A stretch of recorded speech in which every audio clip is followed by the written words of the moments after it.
हाँ, तो देखिए हम लोगों ने उस दिन मतलब कल वाली क्लास में देखा था कि 6 सवाल हमने कर लिए थे। कितने क्वेश्चन किए थे हमने? 6 किए थे और 6 में हमने हिंट बताया था आपको 6 तक। 7th क्वेश्चन देखते हैं। 7th क्वेश्चन में कहा गया कि यदि एफ एक्स इक्वल टू इतना है तो आपको पता क्या करना है कि x is not equal to 0 दिया है। प्रदत्त फलन का वर्धमान और ह्रासमान ज्ञात करना है। जिस अंतराल में ये वर्धमान है और जिस अंतराल में ह्रासमान है उसकी हमको वैल्यू ज्ञात करनी है। ठीक है, तो हम लोग देखे हैं कि प्रथम अवकलज परीक्षण से जब हम निकालते थे किसी चीज को वर्धमान और ह्रासमान तो कैसे दिखाते थे। सबसे पहले इसका हम अवकलज करते हैं, एफ डैश एक्स निकालते हैं। ये हो जाएगा आपका 3x² प्लस इसको ऊपर ले के जाएंगे तो आप x पावर -3 होगा तो -3 आगे आ जाएगा, x पावर -3 -1 ये हो गया 3x² माइनस इसको अगर सॉल्व किया जाए तो -3 अपान ये सॉल्व हो गया x पावर 4 मिल जाता है आपको। ठीक है, और आप प्रथम अवकलज परीक्षण में जानते हैं कि यदि फलन वर्धमान है, क्या है? वर्धमान है, तो एफ डैश एक्स 0 से बड़ा होता है।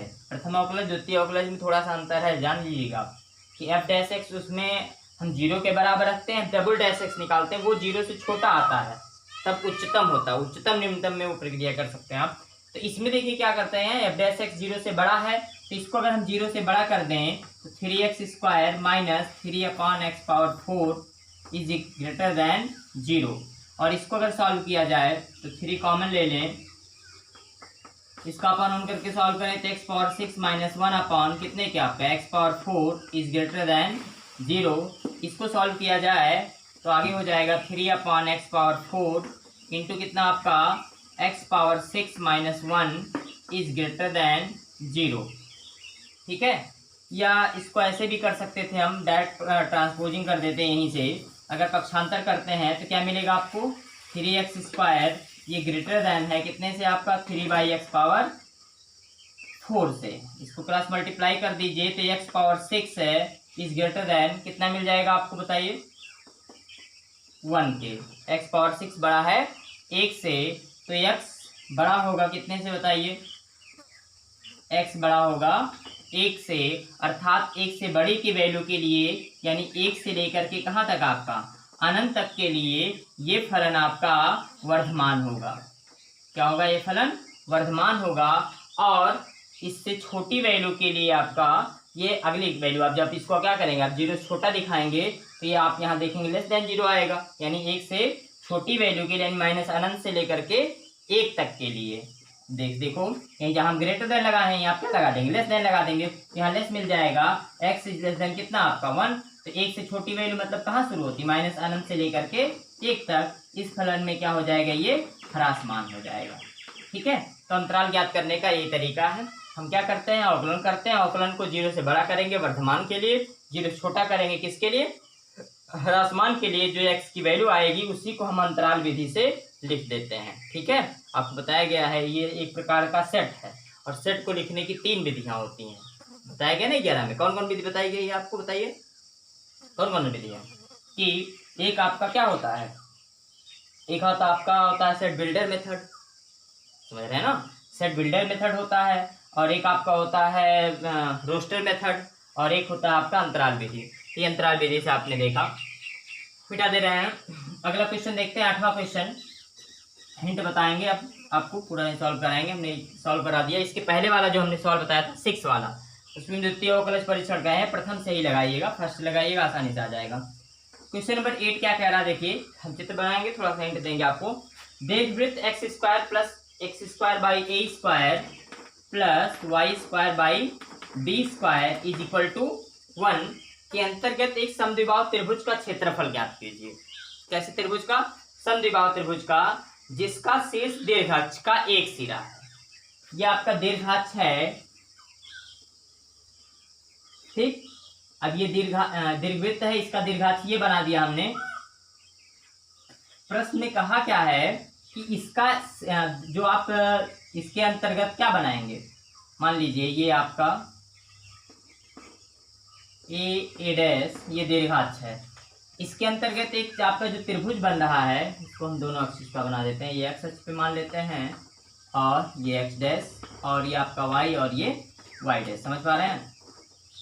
दीर्घवृत्त का आपको सब चीज जानना चाहिए। दीर्घवृत्त का समीकरण ये होता है, लेकिन इसका जो मानक समीकरण होता है x equal to A cos theta और y equal to B sine theta होता है। कैसा समीकरण? प्राचलिक समीकरण। तो यहाँ पर हम इसी का प्रयोग करेंगे। तो इसमें कह रहे हैं कि इसका एक सिरे, एक कोना यहाँ पे है, त्रिभुज जो बनाएंगे उसका एक कोना यहाँ पे है, दूसरा कोना हम कहीं भी मान लेते हैं। मान लीजिए यहाँ पे आपका दूसरा कोना, ठीक।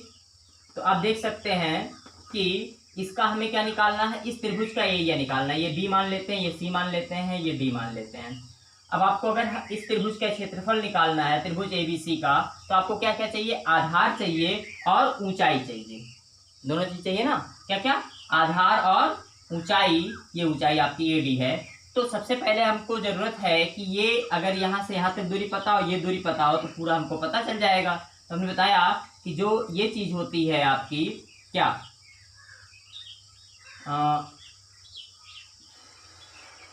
दीर्घवृत्त पर कोई बिंदु जो होता है उसका प्राचलिक समीकरण x equal to A cos theta y equal to B sine theta होता है। अर्थात अगर यहाँ पे आपको निर्देशांक लिखा जाए तो ए कॉस थीटा कामा बी साइन थीटा मिलेगा। यानी ये दूरी आपकी इतना ए कॉस थीटा है और ये इतनी दूरी क्या है आपकी?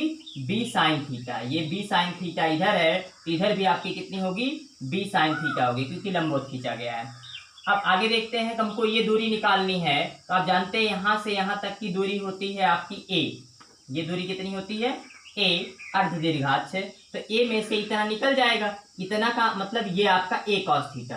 तो ए कॉस थीटा अगर इतने में से निकाल दें, मान लो ओ है, तो आपको आप लिखेंगे कि यहाँ पे चित्र आप बनाने के बाद बी सी बराबर आप लिखेंगे A sine theta plus A sine theta. ये निर्देशांक हमने सही लिखा, sorry B sine theta, B sine theta सही लिखे हैं। हाँ सही लिखे हैं। क्यों? क्योंकि यहाँ दूरी से मतलब है। लेकिन अगर निर्देशांक यहाँ देखा जाए, इसका निर्देशांक माइनस एक्स अक्ष तो पॉजिटिव ही रहेगा, ए कॉस थीटा, और वाई एक्स क्या हो जाएगा? निगेटिव, तो माइनस बी साइन थीटा हो जाएगा। समझ पा रहे हैं ना?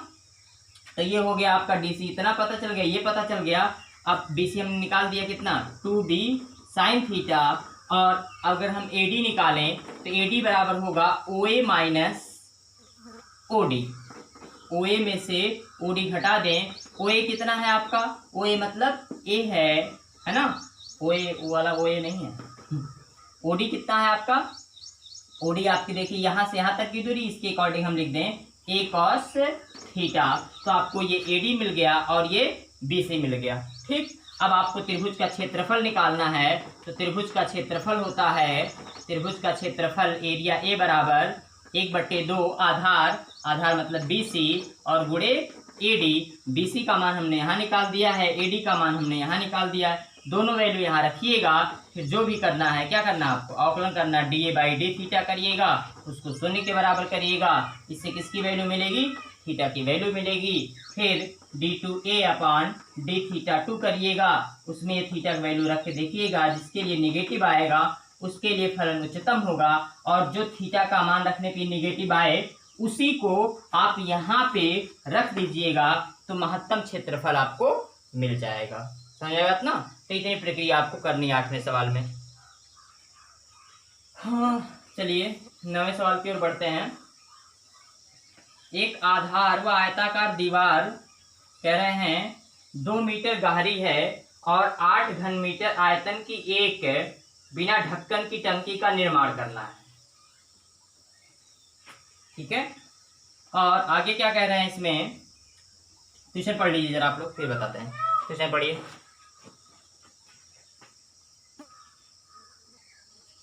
हाँ ये क्वेश्चन देखिए। ये क्वेश्चन ये कह रहा है कि एक टंकी आपको बनवानी है। मान लीजिए इस समय लॉकडाउन चल रहा है, तो क्या करेंगे? अब टंकी उनकी बनवा लीजिए। कौन सी टंकी? ये जो आती है, कौन सी, इस समय कौन सीजन चल रहा है? मेंथायल, जानते हैं मेंथायल, पिपरमिंट, है ना? तो पिपरवाने का काम शुरू कर दीजिए। घर पे फालतू टहलते ही है, पढ़ते तो है नहीं, पढ़ाई नहीं कर रहे हैं, तो एक क्वेश्चन पढ़ करके आज आप टंकी बनवा लीजिए और उसकी पेराई करिए, उसमें बहुत फायदा है ना? एक टंकी पेरने पता नहीं कितने लीटर तेल मिलता है। 1 लीटर तेल 1200 का बिकता है 1200-1500 का। अब जान लीजिए कितना इनकम हो जाएगी, हैं? वही इतनी इनकम लेकर टहलिएगा आराम से, पढ़ने लिखने जब नहीं है, हैं? नहीं तो अच्छे से अगर पढ़ लेंगे तब आगे काम आएगा ना। चलिए, ये कह रहे हैं कि एच इक्वल टू 2 मीटर आयतन दिया है, आधार की लागत दी गई, दीवारों की लागत दी गई है। अब हमसे पूछा गया टंकी का परिमाप बताइए। शायद ये तो पूछा गया है कि टंकी जो बनेगी उसकी लंबाई, चौड़ाई और ऊंचाई, 2-3 चीज होती है। क्या क्या होता है बताइए जरा। न्यूनतम खर्च से बनी टंकी की लागत क्या है? हमसे पूछ रहे खर्चा कितना आएगा, सबसे कम खर्चा बताइए जिससे टंकी भी बन जाए और बिजनेस फायदेमंद में भी आ जाए। तो आप जानते हैं कि जब टंकी बनाई जाती है उसमें 3 चीज होती है, लंबाई, चौड़ाई और ऊंचाई। ठीक, अब इसमें से क्या क्या दिया है हमको? ये 2 मीटर दिया है, लंबाई नहीं पता है, ठीक है। और आप जानते हैं कि आयतन भी दिया गया, आयतन कितना है? 8 घन मीटर है। आयतन होता है लंबाई गुणे चौड़ाई गुणे ऊंचाई बराबर 8। अब अगर ये दोनों चीज दे दे तो चौड़ाई नहीं निकाल पाओगे, आसानी निकल जाएगी।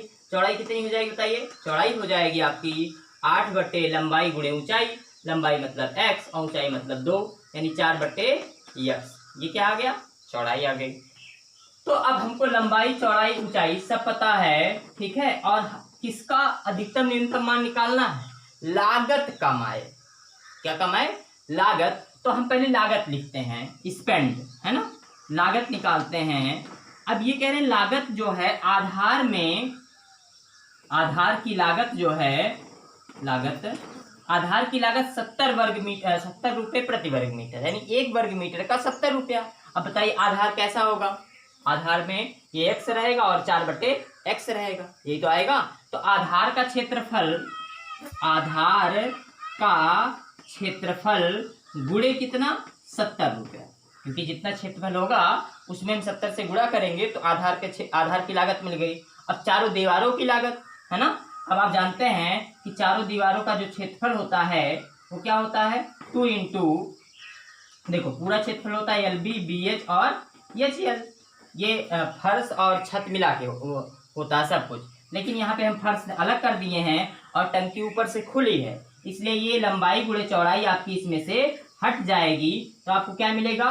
2 into BH plus HL। B मतलब ब्रेथ, यानी चौड़ाई गुणे ऊंचाई और ऊंचाई गुणे लंबाई मिलेगी। अब इसी में मान रख देते हैं, आधार का क्षेत्रफल लंबाई गुणे चौड़ाई, लंबाई कितनी है x, चौड़ाई कितनी है 4 बटे x गुणे क्षेत्र, कितनी लागत है? 70 रुपए, है ना। 70 रुपए की लागत किसकी होती है? चलिए छोड़िए, उसको क्या करेंगे। अब ये देखिए आपका हो गया 2 इंटू BH प्लस HL हो गया। अब इंटू क्या हो जाएगा आपका? इसमें कितने से गुणा करें बताओ? दीवार की लागत है 45 रुपया प्रति वर्ग मीटर, 1 वर्ग मीटर का 45 रुपया, और इतना वर्ग मीटर हमारा आ रहा है तो इसमें हम 45 से गुणा कर देंगे। तो हो गया 45 दूनी 90, और h कॉमन ले लें तो B प्लस L बच गया।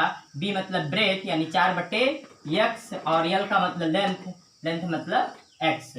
अब h की वैल्यू भी रख देते हैं, इसमें x ये कट गया, 7 चौक 28, 280 प्लस 90 गुणे h का मान कितना आपका? 2 इंटू 4 बटे x प्लस x।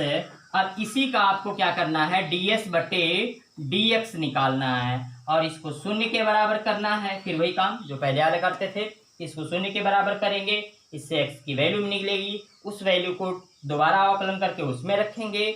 इससे आपको पता चलेगा किस पे निगेटिव है और किस पे पॉजिटिव है। जिस पे भी निगेटिव आएगा उसके लिए उच्चतम होगा, लेकिन उच्चतम हमको नहीं देखना है। जिसके लिए पॉजिटिव आएगी वो x की वैल्यू ले करके फिर आपको इसी में रख देना है। लागत पूछ रहा है, अगर हमसे वो लंबाई चौड़ाई से पूछता तो यहाँ हम मान रखते, लंबाई चौड़ाई ऊंचाई पता करते, लेकिन लागत पूछ रहा है तो लागत इतने हैं आपकी, इसी में x की वैल्यू आप रख दीजिएगा, जिसके लिए d2s अपान ds2 क्या आएगा? पॉजिटिव आएगा, क्योंकि यहाँ निम्नतम लागत है ना।